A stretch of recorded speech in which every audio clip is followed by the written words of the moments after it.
Pangea. How the world looked when all continents were one, and when it will happen again. Is the ground beneath your feet lying to you? Right now, as you stand or sit, you feel a sense of absolute permanence. You believe that the continents, the vast oceans, and the mountain ranges that define our maps are fixed features of a stable world. But that stability is a massive geological illusion. It is a lie we tell ourselves because our lives are too short to see the truth.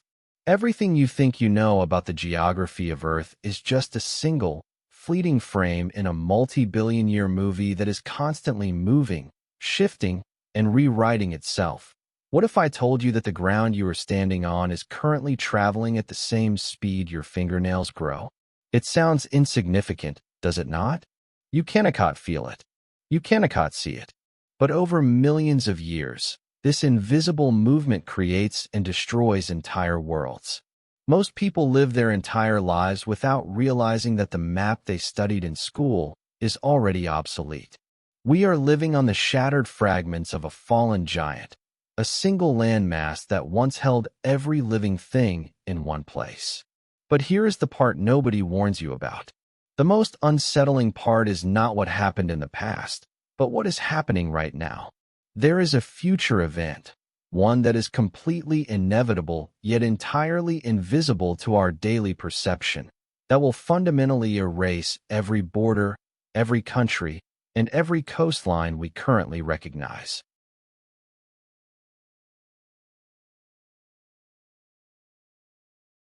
The world is moving back toward a state of unity that we are not prepared to understand. By the end of this journey, you will see the map of the future, a world 250 million years from now that looks nothing like our own. Do you really think your home will be in the same place in a million years? The Earth does not care about your property lines. It is an engine of change. Before we can look at the map of the future, we have to understand the architecture of the ultimate world of one. We have to look at the time when the world was whole, and why that wholeness was a recipe for a global catastrophe. Imagine a world where you could walk from the North Pole to the South Pole without ever touching a boat. This was Pangea, the supercontinent that existed roughly 300 million years ago. It was the ultimate expression of geological unity. To understand the scale of Pangea, you have to throw away your modern understanding of travel. In our world today, if you want to go from New York to London, you cross the Atlantic Ocean. If you want to go from Australia to Africa, you cross the Indian Ocean. But in the world of Pangea, those oceans simply did not exist. There was only one continent, and there was only one ocean. This ocean was called Pangea, a body of water so vast that it covered nearly 70% of the entire planet. Pangea was an endless blue void, a single sea that surrounded the entire landmass of Pangea. To give you a sense of the scale, think about a modern flight from Los Angeles to Sydney. That is about 15 hours in the air over the Pacific, staring at nothing but water. Now, imagine that the Pacific is even larger and that all the land on Earth is clustered on the other side of the globe. If you were standing in the heart of Pangea, the nearest coast could be 5,000 miles away in any direction. Does that level of isolation scare you? It should. The interior of this supercontinent was so vast that it created its own weather systems, independent of the rest of the world. It was a world of one, where the diversity of life was not separated by deep water, but by the sheer, exhausting distance of land. This architecture of unity meant that life could migrate in ways that are impossible today. A single species could, over generations, walk from what we now call South America all the way to what we now call Antarctica or India. The world was a single, continuous stage. But this unity was not just a peaceful gathering of land. It was the result of violent, transformative collisions that left scars on the Earth that we can still see today if we know where to look. The very rock you might be sitting on could have once been at the center of a mountain range taller than the Himalayas, a range that was forged in a fire of tectonic movement that lasted for 100 million years. Have you ever looked at a map of the Appalachian Mountains in the United States and noticed how they seem to just stop at the edge of the Atlantic? Or have you seen the rugged highlands of Scotland and wondered why they look so eerily similar to the peaks in North Carolina? This is not a coincidence. This is a pattern break in our modern geography that reveals a hidden history. Your map says these mountains are American. The rocks say they are Scottish. The Earth does not care about your borders. Millions of years ago, the Appalachians and the Scottish Highlands were the same mountain range. They were part of a massive chain called the Central Pangean Mountains. This was a range that rivaled the modern-day Himalayas in both height and majesty. When Pangea began to rip apart, the Atlantic Ocean literally tore this mountain range in half, leaving one part in North America and the other in Europe. It was a geological heist of massive proportions. But the mountains weren't the only thing the Atlantic stole. This brings up a fascinating mystery that most people ignore. If the mountains were shared, what else was shared? Deep in the arid center of this supercontinent, thousands of miles from the cooling influence of the Panthalassa Ocean, the environment was a nightmare of extremes. There were monsters living in the heart of Pangea that the human brain can barely comprehend. The middle of the continent was a furnace, a place where life was pushed to the absolute edge of survival. We are going to look at these creatures and the environment they faced, but first, we have to understand how this giant was put together in the first place. The collision that created Pangea was not a slow, gentle meeting of land masses. It was a tectonic waltz of violence that lasted for millions of years. Do you want to see how a continent is actually built? It is a process of destruction. The formation of Pangea was a process of continental drift that turned the Earth into a construction site of global proportions. Imagine two massive land masses, Gondwana and Euramerica, drifting toward each other across a forgotten sea. These were not just pieces of land. They were entire tectonic plates carrying the weight of billions of tons of rock and the future of all terrestrial life. When they finally met, the impact was so great that the Earth's crust buckled and folded, pushing the mountains we just discussed into the sky. This was not a slow process in the way we think of slow. It was a series of violent, transformative events. Earthquakes that would dwarf anything in recorded human history shook the planet for millennia. The heat generated by these collisions was enough to melt rock deep underground, creating massive pockets of magma that would eventually fuel the breakup of the continent. The collision of Gondwana and Euramerica was the final act in a long dance of land masses that had been drifting apart and coming back together for billions of years. By the time Pangea was fully assembled, it stretched from the north to the south, a massive, C-shaped wedge of land. This assembly changed the very chemistry of the planet. By concentrating all the land in one place, the Earth's climate began to shift. The massive mountain ranges created by these collisions blocked moisture from reaching the interior. The tectonic waltz had created a giant, but it had also created a pressure cooker. Think about it. When you pile all that land together, you are essentially putting a thermal blanket over the Earth's mantle. The heat from the core has nowhere to go. It builds up and builds up under the supercontinent. The very forces that brought the world together were also setting the stage for the greatest disaster in the history of life. The assembly was a triumph of unity, but that unity was a death sentence for millions of species. As Pangea reached its peak during the Permian period, the interior of the continent became a place of environmental extremes. This was a time of massive evolutionary experimentation. Early ancestors of the dinosaurs and massive, strange reptiles began to dominate the landscape. But something was wrong. The geological record shows that during the height of Pangea's power, the world began to die. This event is known among scientists as the Great Dying, the Permian-Triassic extinction event. It was the most severe extinction in Earth's history, with as much as 95% of all species being wiped out. Imagine a world where almost everything you see is gone. No birds, no mammals, just a silent, scorched earth. For a long time, the cause of this catastrophe was a mystery. Was it a massive asteroid? Was it a change in the ocean's oxygen levels? The clues are hidden in the way Pangea was structured and the forces that were beginning to stir beneath its surface. The Great Dying was the moment the world of one became a world of death. We will reveal the full cause of this extinction later, but to understand why the world collapsed, you first have to understand what it was like to actually live in the heart of the giant. What kind of monster could survive a world that was trying to kill it every single day? Life in the heart of Pangea was a constant struggle against a climate that was designed to kill. Because the continent was so large, the moisture from the Panthalassa Ocean could not reach the center. This created what scientists call megamonsoons.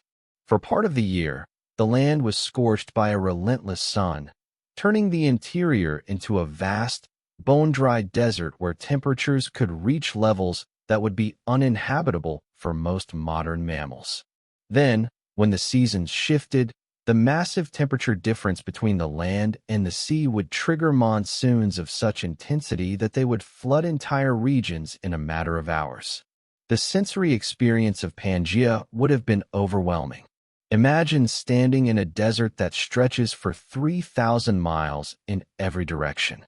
The air is so dry it cracks your skin, and the wind carries the dust of mountain ranges that are being slowly ground into nothing. Then, without warning, the sky turns a bruised purple and the megamonsoon arrives, dumping more water in a week than some modern deserts see in a decade.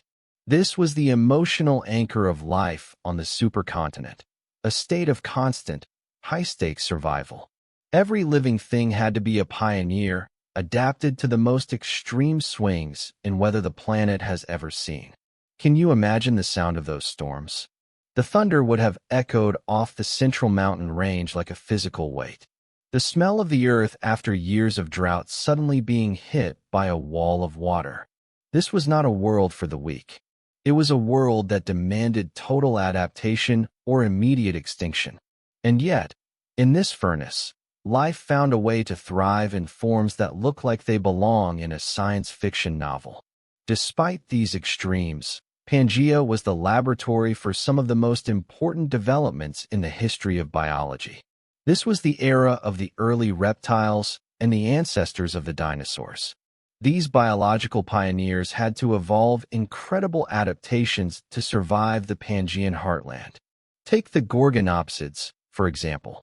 These were the apex predators of the Timeoco beasts with saber-like teeth and powerful limbs designed for sprinting across the open plains.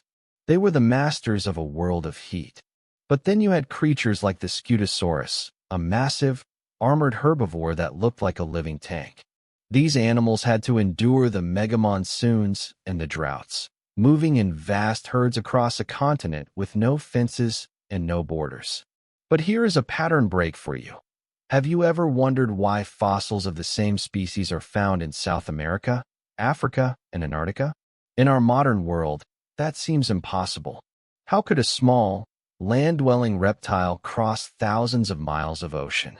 The answer is that they didn't have to. They were walking on a single continent. Pangea allowed for a global distribution of life that we will never see again in our current geological era. If you were a reptile 250 million years ago, you didn't need a passport to go from Brazil to South Africa. You just needed strong legs and a lot of patience. But as life was finding its footing, the ground beneath it was preparing to break. The very unity that allowed life to spread was about to become the engine of its destruction. Are you beginning to see how the Earth's stability is actually a cycle of controlled chaos? The heat was building. The pressure was rising. The giant was about to tear itself apart, and it was going to take almost everything alive with it. No supercontinent lasts forever. It is a fundamental law of geology.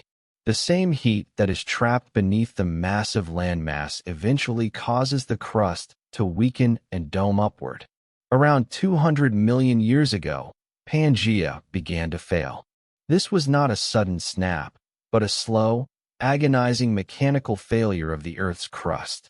The first signs were massive rifts opening up in the ground, valleys that would eventually become the basins for new oceans. The most significant of these was the Central Atlantic Magmatic Province, or CAMP. This was one of the largest volcanic events in the history of the planet. Imagine fissures in the earth opening up for thousands of miles, spewing enough lava to cover the entire United States in a layer of rock half a mile thick. This wasn't a single volcano. It was the entire crust of the earth bleeding fire. As the crust began to pull apart, magma from deep within the earth surged toward the surface. This volcanic activity was not just a few isolated eruptions. It was a global event that lasted for millions of years, tearing the heart out of Pangea. These same forces are active today. Right now, beneath your own home, the tectonic plates are still moving, still pulling and pushing, preparing for the next great shift. The breakup of Pangea was the birth of the modern world, but it came at a staggering cost. The Atlantic Ocean was born in a storm of fire and toxic gas. The rifting created a chain reaction that altered the entire chemistry of the atmosphere. The world was literally coming apart at the seams. And in that chaos, the mystery of the Great Dying finally finds its answer. Now we can close the loop on the Great Dying. The extinction that wiped out nearly all life on Earth was directly connected to the forces that eventually broke Pangea apart. The massive volcanic activity of the Central Atlantic Magmatic Province and other volcanic events, like the Siberian traps, released billions of tons of carbon dioxide and sulfur dioxide into the atmosphere. This caused a runaway greenhouse effect that the world had never seen before. The planet warmed so rapidly that life simply could not adapt. The temperature of the oceans rose to the point where they could no longer hold oxygen. The seas became stagnant and toxic. Imagine an ocean that is not blue, but a sickly purple, smelling of rotten eggs because of the hydrogen sulfide being produced by anaerobic bacteria. This was the payoff of the Pangean experiment. The price of unity was a global furnace.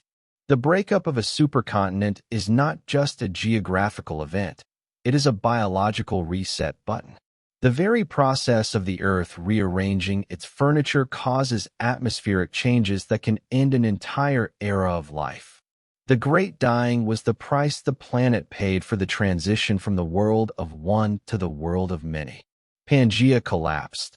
The Atlantic Ocean began to widen, and the pieces of the giant drifted away to become the continents we know today.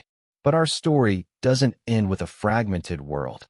In fact, we are already on our way back. The continents are moving again, and they are moving toward a reunion that will once again change everything. Are you ready to see what happens when the pieces come back together? If you are still watching, this next part is going to change how you view the world around you forever. We have spent the first half of this journey looking back at a lost world, a world that seems like ancient history. But the most important thing to realize is that Pangea is not a thing of the past. It is a recurring phase of the Earth. The world looks permanent to us because our lives are so short.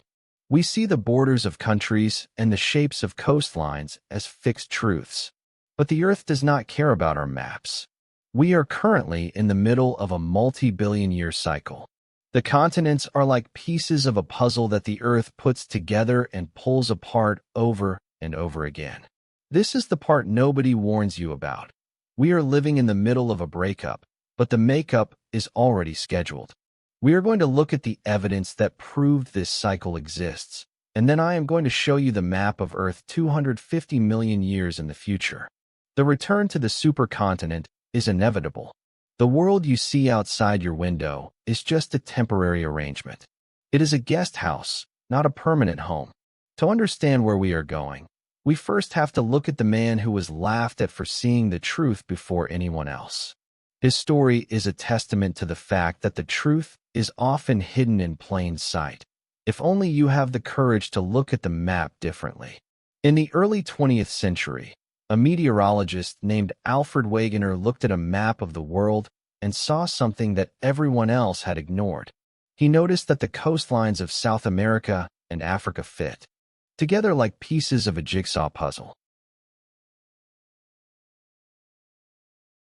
It was so obvious, yet so revolutionary that it was considered insane. He proposed the theory of continental drift, suggesting that all the continents had once been joined in a single landmass he called Pangea. Wegener's story is one of relatable pain. He was not a geologist by training.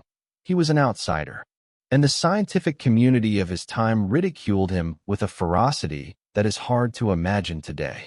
They called his ideas a fairy tale. They mocked him at conferences, asking how massive continents could possibly plow through the solid rock of the ocean floor like ships through water. Wegener didn't have the answer to how they moved, only the evidence that they had moved. To prove his theories, Wegener embarked on several perilous expeditions to Greenland. He wanted to measure the drift of the land in real time. In 1930, during his final expedition, he faced 100-degree below zero temperatures and starvation. He died in the Arctic on his 50th birthday, lost in the ice, never knowing that he would eventually be recognized as one of the greatest visionaries in the history of science. Anyone who has ever been doubted or told that their ideas are impossible can find a reflection of themselves in Wegener. He saw a truth that was too big for his time, and it took decades for the rest of the world to catch up. He was a man who died for a map that no one else believed in. But the evidence he left behind was a trail of breadcrumbs that lead directly to the truth of our moving world. The evidence Wegener collected was like a detective story where the clues were scattered across the entire planet. One of the most compelling pieces of evidence was the distribution of fossils. He found fossils of the Mesosaurus, a small freshwater reptile, in both South America and Africa. There is no way this creature could have swum across the thousands of miles of the saltwater Atlantic Ocean. It was a land animal. It needed a land bridge. Then there was the Glossopteris plant, a fern whose fossils were found in India, Australia, South America, Africa, and even Antarctica. How does a plant cross an ocean? It doesn't. The land moves the plant. He also pointed to the mountain ranges we talked about earlier. The way the Caledonian Mountains in Europe line up perfectly with the Appalachians in North America. When you put the continents back together, the mountains form a single, continuous line. But perhaps the most chilling piece of evidence was the glacial striations. These are deep scratches in the bedrock made by moving glaciers. Wegener found these scratches in the tropical regions of India and Africa. Unless India was once covered in ice near the South Pole, the geography of the world had to be different. When you assemble Pangea, these scratches line up perfectly, showing a single, massive ice sheet that spread out from a central point. The jigsaw puzzle of the world is real, and the pieces are still moving. The evidence is carved into the very stone of our planet. This leads us to the most incredible part of our journey. What happens next? If the continents moved once, they will move again. The Atlantic is not a permanent barrier. It is a temporary gap, and that gap is starting to close. The Atlantic Ocean is currently widening by about an inch per year. That is roughly the speed at which your fingernails grow. It seems slow, but in the timeline of the Earth, it is a sprint. At the same time, the Pacific Ocean is shrinking. This movement is the beginning of the next great collision. Geologists have used the current movement of the plates to project what the world will look like in the future. They call this future supercontinent Pangea Proxima, or sometimes Amasia. In about 250 million years, the Atlantic will likely begin to subduct. This means the ocean floor will slide beneath the continents, closing the gap that has been growing since the time of the dinosaurs. Africa is already moving north, on a collision course with Europe. In the future, the Mediterranean Sea will disappear, replaced by a mountain range that will make the Alps look like foothills. Australia will move north to join Asia. The Americas will swing back toward Africa. The world will once again become a world of one. The vast oceans we rely on for trade and travel today will vanish, replaced by a single, massive ocean that will once again surround a single landmass. The cycle of the supercontinent is the heartbeat of our planet, and we are just living through one of its beats. Can you imagine a world where you could walk from New York to Casablanca? Where the map is one giant island in an endless sea. This is the future of Earth. It is not a possibility. It is a geological certainty. The forces of the mantle are already pushing us toward this reunion. The world of one is returning, and it will bring back the same extremes that once defined the heart of Pangea. What does a future supercontinent mean for life? If humans, or whatever we evolve into, are still around in 250 million years, they will live on a planet that is unrecognizable. The geography that defines our politics, our cultures, and our history will be gone. Every border we have ever fought over will be erased. Every coastline we have built our cities on will be either pushed into the sky or buried under the sea. This is the finality of the Earth's geological cycles. Our cities are built on land that is destined to be crushed in the next great collision. London, Tokyo, New York City are all temporary. This realization is an emotional anchor. It reminds us of the scale of the world we live on. We spend so much time worrying about the temporary lines we draw on maps, but the Earth is playing a much longer game. The return to Pangea is a reminder that we are guests on a planet that is constantly remodeling itself. This is the part nobody warns you about. The Earth does not need us to maintain its geography. It will move with or without our permission. The end of our current geography is not a tragedy. It is the natural progression of a living world. We are part of a cycle that began billions of years before we arrived and will continue long after we are gone. As we look at the history of Pangea and the future of Pangea Proxima, it becomes clear that the supercontinent is not a one-time event. It is a recurring phase. The Earth has had several supercontinents before Pangea, such as Rodinia and Columbia. The planet is a machine that recycles its surface, constantly creating and destroying land to manage the heat of its core. But what happens when the core finally cools? What happens when the engine of the Earth stops? There are other cycles in our solar system that are just as inevitable as the movement of the continents. Think about the freezing of the Earth's core or the eventual expansion of the Sun.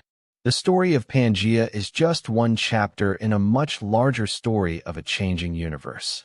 It invites us to keep looking beneath the surface and to keep asking questions about the world we take for granted. If you find the movement of continents fascinating, wait until you understand what happens when the magnetic field fails. The world is full of these hidden loops, waiting to be discovered. The story of our planet is far more dynamic than any map can ever show. Keep that sense of wonder. The ground beneath your feet might be moving, but that movement is what keeps the planet alive.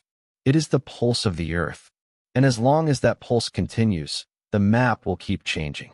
If this deep dive into the hidden cycles of our planet has changed the way you look at the ground beneath your feet, then you are exactly the kind of person who belongs in our community. We are a group of people who refuse to just look at the surface. We want to understand the architecture, the psychology, and the strategy of the world around us. If you value information that challenges your perspective and gives you a clearer view of the big picture, then hit the subscribe button and join us. We are building a system where curiosity is the primary currency. Leave a comment below and let us know what part of the Pangean cycle surprised you the most. Do you think humanity could survive on a world of one with mega monsoons and 3,000-mile deserts? Thank you for watching, and remember to always look beneath the surface. The next big shift is already happening, 1 inch at a time. The big question is, are you ready for it?